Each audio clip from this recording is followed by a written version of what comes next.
nutrients to the soil too, because there's a lot of things in the atmosphere that do come out. I think landscapers can attest to the fact that you can irrigate a lawn all you want with any kind of, but one little rainfall will make the grasses grow much better and much more fertile than any water that we put on them. So tell me, it's dry farmed here? Yep. So the old Vine's Inn. The old Vine's Inn is dry farmed? Yes, it's always been dry farmed. It's never had any water except what Mother Nature gave it.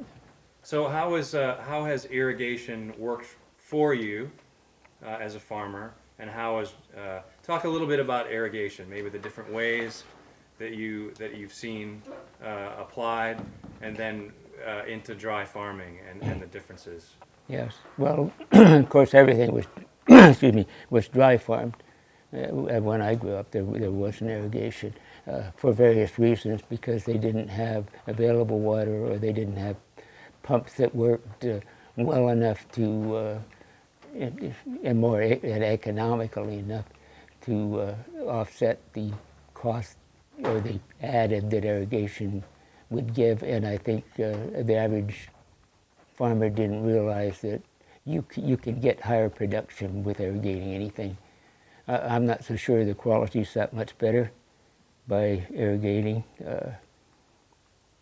And originally, most of the irrigation here was done by overhead irrigation with the rainbird type sprinklers. Not much was flooded because the soil's not level. And to flood, you have to have soil perfectly level, like they have in the valley where they raise alfalfa fields and flood irrigate. Or like the rice fields over north of Sacramento. And it wouldn't work well here. And a little bit along the river was, they furrow irrigated. In other words, they ran water down furrows and by some of the tree crops that they had, not much in vineyard.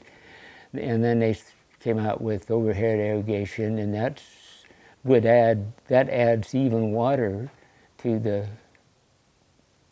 vineyards. But grapevines don't, after they're growing, they don't like much water overhead. So it's only been the last 30 years probably that we've had drip irrigation here. And of course, some of it wasn't done very well when it was first put in. And then, of course, the drip irrigation that we get now, most everything was derived from Israel.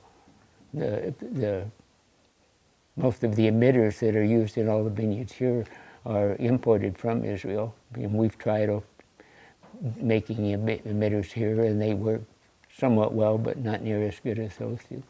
So most of them are all from that one. They're basically the same. And they do work well. And of course, Israel has to have that because they couldn't dry farm. They don't get enough rainfall, so they have to have, to live, they have to have some supplementary irrigation. They don't have a lot of water. So the drip irrigation on grapevines is still somewhat debatable on how much water you give a vine and how much you put on, when you apply it, and when you stop before harvest, how long before harvest. My personal feeling, you want my personal feeling on it? The irrigated vineyards will not live as long as dry farmed. They will produce a lot more for a shorter period of time. But I don't think we'll ever live, I know I won't, but I don't think you will either, to live to see a irrigated vineyard that would live 100 years.